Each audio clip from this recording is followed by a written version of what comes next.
মুনিয়া কিচেনতে এলাম। এই যে পালং শাক, শিম, বেগুন আর আলু দিয়ে তরকারি করব। এই জন্যে সবজিগুলো ভালো করে ধুয়ে কেটে নিয়েছি আর কড়াইতে তেল দিয়েছি। তেল দেওয়ার পরে একটা শুকনো লঙ্কা আর কালো জিরে ফোড়ন দিচ্ছি।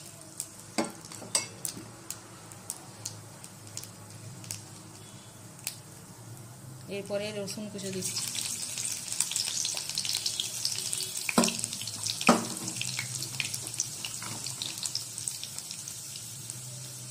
এবার পেঁয়াজ দিতে হবে।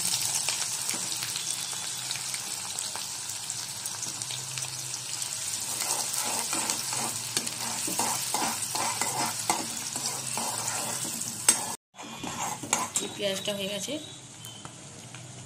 এর মধ্যে আলুগুলো ডুমো ডুমো করে কেটে নিয়েছি আর সিমটা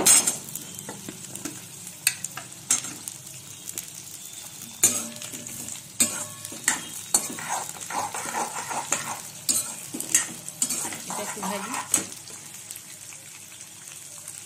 এই যে সিমটা আলুটা একটু ভেজে নিয়েছি, এবারে বেগুনটা দিই।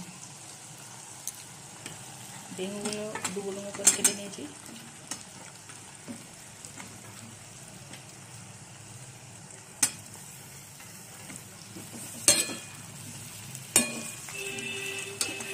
এবার করে মশলাগুলো দিচ্ছি। জিরে গুঁড়ো, এই হলুদ গুঁড়ো, লবণ গুঁড়ো আর লবণ দিয়ে একটু বেগুনটা ভেজে নিচ্ছি।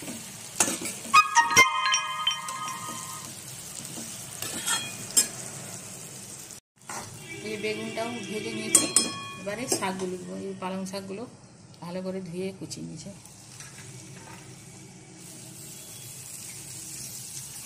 শাকগুলো দিয়ে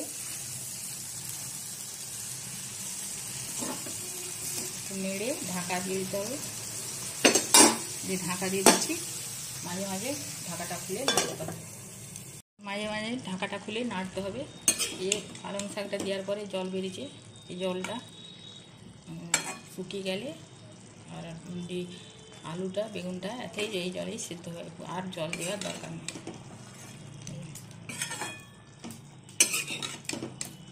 ভালো করে নেড়ে একটু ঢাকা দিয়ে দিই, জলটা মোটাও সিদ্ধ হয়ে যাবে। ঢাকাটা খুলে দেখি আলু বেগুনটা সিদ্ধ হয়ে যাবে। এই আলুটা সিদ্ধ হয়ে গেছে, এই বেগুনটা তো হয়েছে, হয়ে গেল পালং শাক, শিম, বেগুন, আলু তরকারি। এভাবে করবেন। এই নতুন পালং শাক উঠেছে, খেতে খুবই ভালো লাগবে। দেখুন,